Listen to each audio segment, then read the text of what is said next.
has charted a course anchored in reform, inclusion, and reimagined possibilities for Botswana's 2.6 million plus population. Being a trained advocate and a man forged in the fires of opposition who now leads a nation with bold intent, he believes no man is an island. This has seen him travel the world on official working visits, strengthening the very essence of the country's foreign policy, which he pledged to do on the campaign trail, and in turn, leaving imprints of Botswana on regional and international soil. He is keen on redefining Botswana's global reputation and how he imagines she should be seen by the world towards collective global development. We in Botswana experienced an election, went through an election, which put to the test a claim of commitment to the fundamental values of democracy. When a party that had been in power for 58 years faced its sternest test yet. This was the biggest declaration, not only that Botswana was democratic, but that Africa can be an exemplar of democracy, not just on the African continent, but to the whole world. And so this is a lesson we want to impart to others, not just on the continent, but across the breadth and dimensions of the world. They can find democracy in Africa. They must come to Africa to learn about democracy, about peaceful coexistence. We realize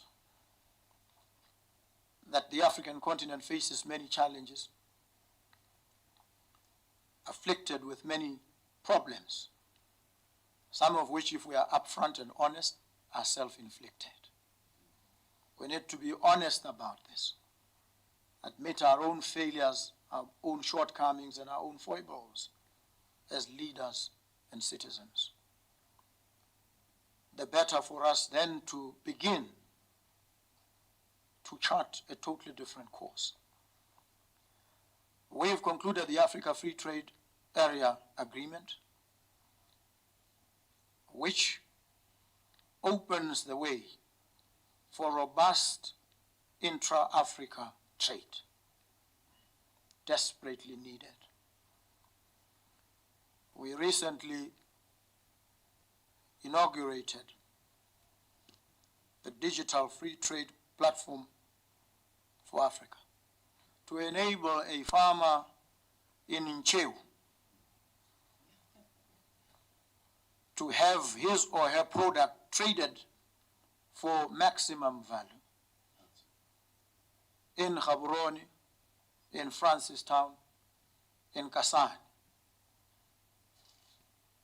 We need to open these channels of trade and take advantage of the emerging corridors of trade and cooperation amongst African countries. His presidency is a blend of intellectual conviction, democratic resilience, and people-first governance. Boko's eagerness to show Botswana to the world goes beyond diplomacy, but is, at the core of it, a manifestation of the ideals he has for Botswana's transformation and her integration into the region, driving the collective vision of the Africa we want. Boko believes in strategic partnerships which will build towards the development of Botswana. We honor you because you are a true Democrat, holding office only by the will of the people of Botswana expressed through a free and fair election, and not by some military coup or rigged election. We honor you because you are a progressive and forward-looking leader, anxious to propel Africa into the future of all things, as demonstrated by the fact that within less than 6 months of being in office, you oversaw the launch of Botswana's first satellite into space.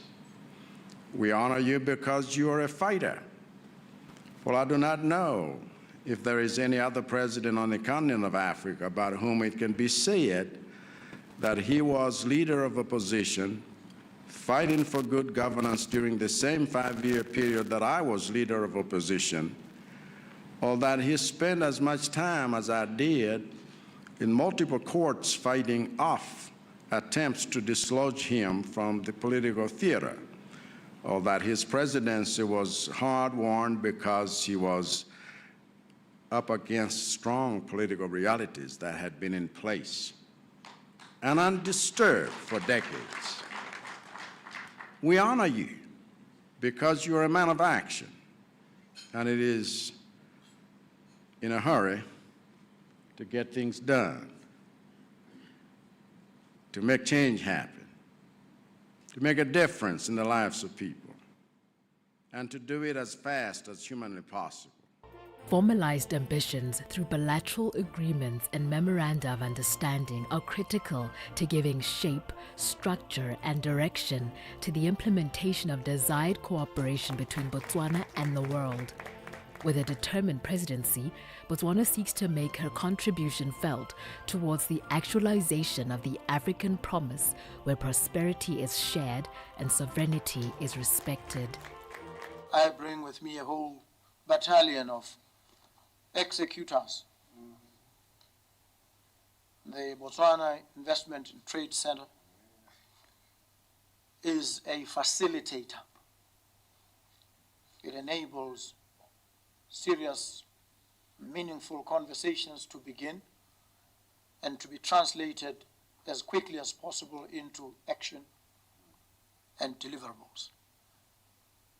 And all of us here are ready, willing, and able to ensure that the relationship between Botswana and Malawi is deepened and it is strengthened. In our private conversation with the President, if I may presume to disclose, we are contemplating the establishment of an embassy of Malawi in Botswana.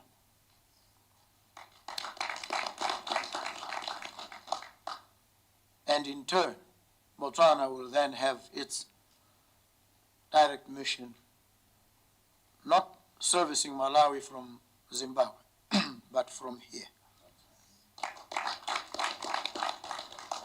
So we've begun to take the first few steps in the direction of cementing what is a long-standing relationship and ensuring that that relationship yields tangible outcomes for the people. Botswana is a mining country, or has been. It has developed expertise in mining, in extraction. It has trained some of the finest mining engineers. And for a very long time, Malawi did not regard itself as a mining country. Happily, that is changing now. Malawi has discovered some minerals here. And we offer these best African brains from Botswana to come and participate and work with Malawi in the extraction of those minerals that Malawi has discovered, and how to handle the relationship between the mining houses that will certainly be established and the communities on whose land these mines will operate. We've had an experience which we are now reversing, of the mining areas being characterized by endemic levels of poverty. We are changing that narrative. It calls for a totally different approach. And we have the experience now to share some of these ideas and thoughts with Malawi to ensure that you do not make the same mistakes that we made. And you now can rely on the best, not just experience in how to deal with these matters, but cutting-edge expertise in terms of extractive operations in mining. And in the ultimate instance, we need to trade in these minerals and their products. We've always operated in cutting them away in the raw. Mine, we take them to port without any beneficiation. We need to change that approach and ensure that all the value is realized in country for the benefit of the citizens and for the growth of the economy. There's so much that we as a nation can learn from yours going forward, including the manner in which you have held your most recent elections. In fact, as Malawians go to the polls in 2.5 months, we will be looking to the peaceful conduct of Botswana's elections as an inspiration worth emulating, because the preservation of democracy as manifested in the peaceful management of election is a value our countries have in common and a value we must continually replenish. And that is only the beginning. My desire is to see growth in the trade between our countries. My desire is to see Malawi learn from Botswana's experience in diamond governance, to structure our own mineral sector and sovereign wealth fund through the mining company and mining authority we have already set up. My desire is to explore how we can work together on Malawi's what we call ATM strategy, boosting productivity in agriculture, tourism, and mining, and bringing those products to manufacturing and value addition. My desire is to see Malawi's famous Kilombero rice and Malawi's jumbo fish at dinner tables in Gaborone. My desire is to see exchange visits between our peoples, between our youths, between our universities, between our officials, for mutual benefit, so we can learn and grow together. President Boko and President Chakwera share more than titles. They were both once opposition leaders and are now stewards of nations who share the burden of reform, the courage of democratic transition, and the shared dream of reshaping the fortunes of their people. But as with all great convictions, impact truly lies in visible deliverables. We must see ourselves in each other through the prism of a shared vision. And vision, although it speaks to and about the future, is not only about the future. A vision tells a story about the past as well. And we weave a narrative that connects people across generations. We speak to generations past, generations present, and generations yet to come. And in that vision, Africa has risen. Africa is dominant. And Africa leads the whole world. That is the vision. It is a vision that tests our worth and mettle as leaders.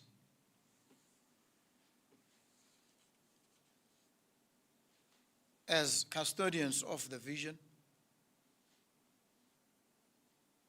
who must continue to lay the building blocks piece by interlocking piece and build towards this spectacular future for Africa. We are in the process of doing that. The memorandum of understanding that we concluded here today stand as abiding testaments to the efforts, not just heroic rhetoric, but a firm commitment to action. The people of Malawi faced the full might of COVID-19 in early 2021. Then they faced tropical storms Anna and Gombe back-to-back in 22. Then they faced a full-blown cholera outbreak in all districts of the country before that year ended. Then they faced Cyclone Freddy, the worst climate change disaster on record in 2023. Then they faced the loss of half of their food crops due to El Nino drought conditions in 2024. And even now, as we speak in 2025, there is an mpox outbreak that is spreading within our borders.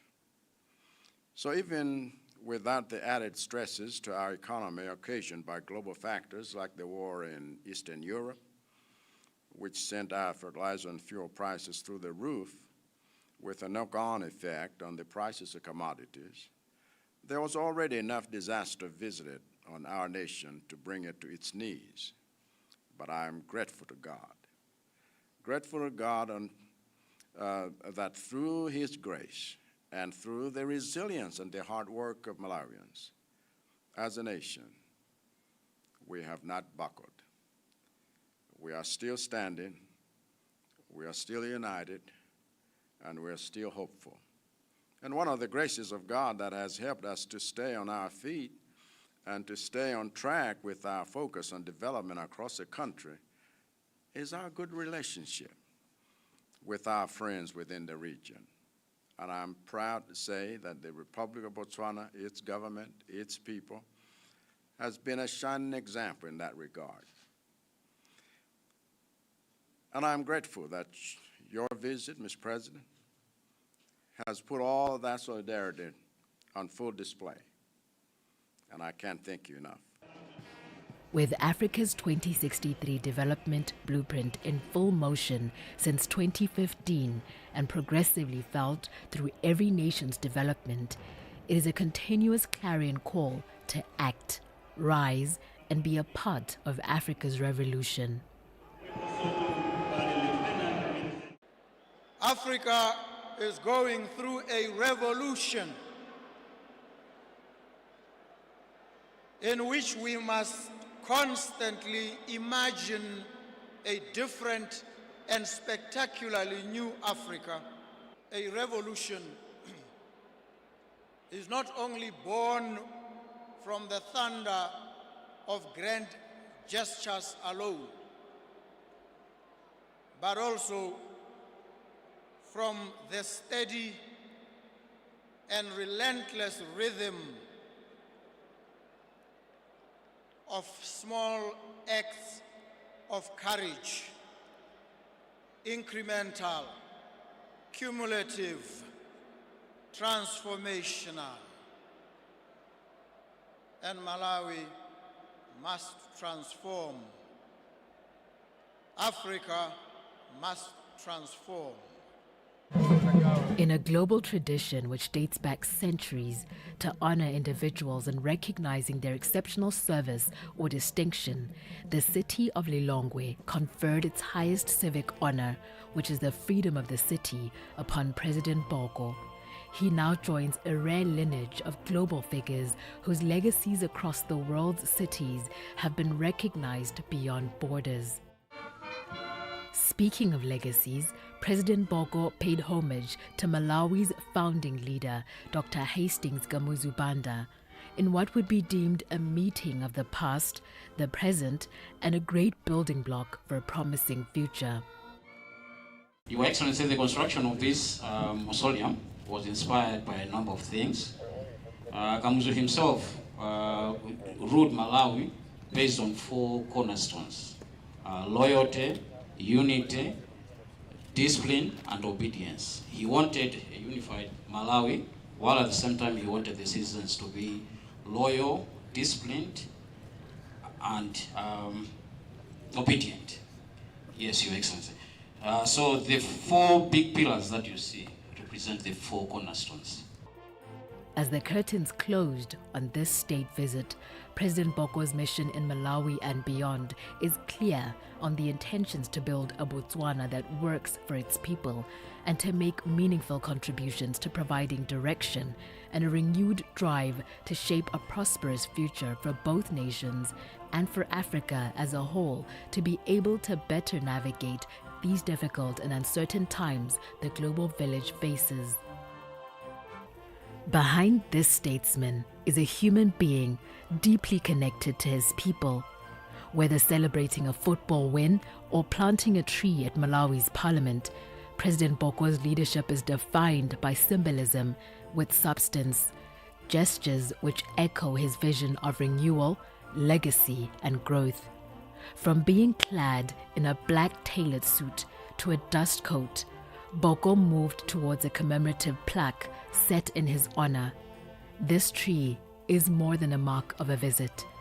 Botswana and Malawi are sowing together, and the two nations in time will reap together.